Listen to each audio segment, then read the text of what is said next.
When I found out about the opportunity to learn about leadership skills and how you can take up leadership roles and positions in the community and really use your voice, as a citizen and as an individual, to create change. That was like a very big thing, to me.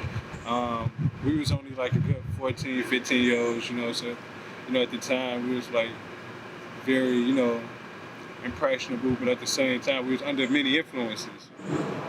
Once we was hearing from our peers about like their experiences, afterwards, after they get, you know, those handcuffs and things of that nature, get processed.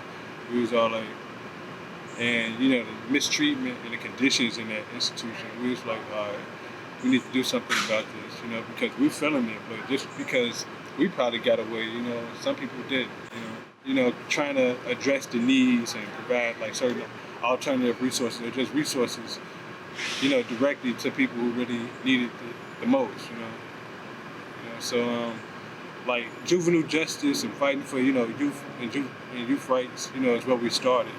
And then we continue to grow into like more human rights issues. I think what's going on in Woodlawn is very interesting because there's been organizations and organizers fighting against gentrification for so long, and right now it's actually going on.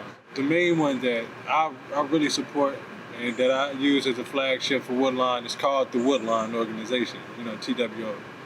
And yeah, I definitely appreciated all their work. I grew up hearing about them, seeing them do a lot of work, mentoring folks, really keeping that movement going. And they had a fight to definitely stop the encroachment of like forces like UFC and other like big property owning and buying, agencies out of the community because it wasn't really genuine for the community, it wasn't beneficial for the community. So they was fighting for a lot of community benefits. Even now, down to today, whereas a lot of community benefits agreements being fought on behalf of like the community when in question, like with the Obama Foundation or center or library coming to the Jackson Park, and, just like many other developments coming, it's like, all right, it's a community getting the input. Like, what about the community? And like, how is it benefiting the community overall? Having that, perspective that the same phenomenon is going on in multiple communities is like, all right, it kind of brings that urgency to things. And especially once we, after one of our best friends and fellow co-founder of our organization was shot in our community, we was like, it taken so far. We seen the injustice in a gap between, healthcare on the south side and in Chicago when it came to level 1 trauma centers being available. And that being a contributing force to like the mortality rate, going up in the city.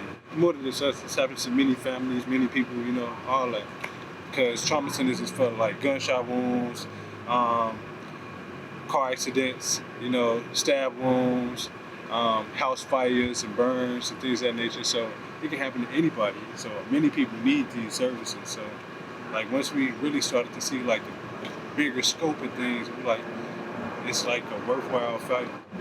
Having our actions backed by a lot of research and data showing a strong correlation between, the lack of trauma centers and the mortality rate, and the distance that you have to travel to the nearest trauma center, it just really culminated into like a pretty good victory, for us. And that's staying consistent and diligent, because it took us from like 2010 to 2015 for them to announce, that they're even building. But even still, it took until like 2018 for them to build it from the ground up. So it's still many lives being lost, and many other institutions, local institutions could have aided and assisted if cost was an issue, But, looking back in retrospect, it was all worth it.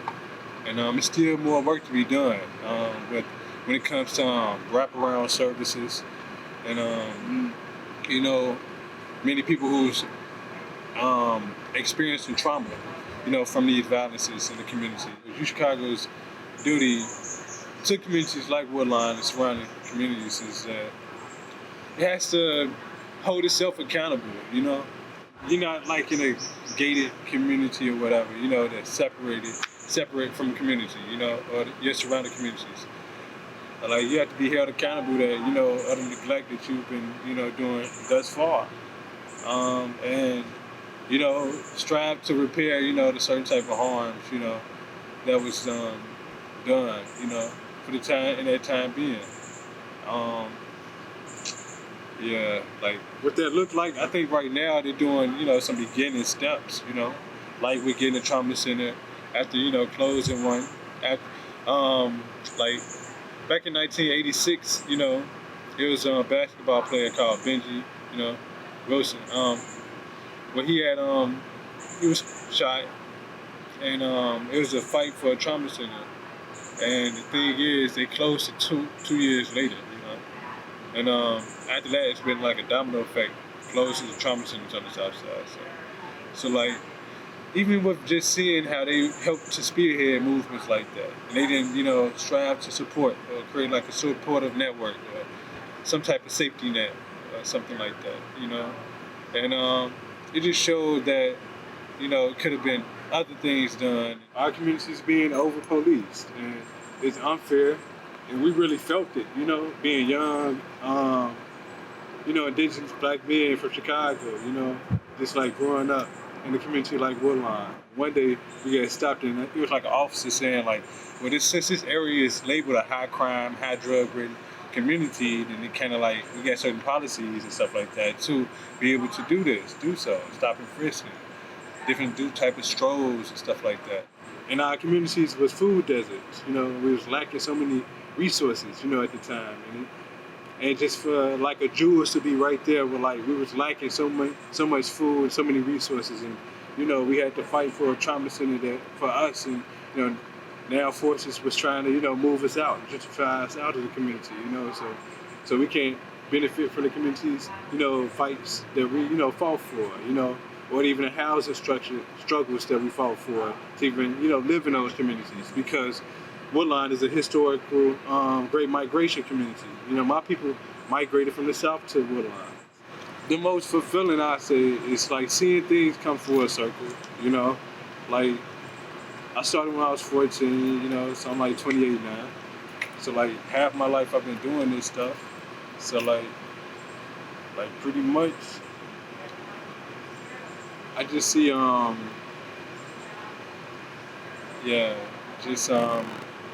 just seeing like innovation, new ideas.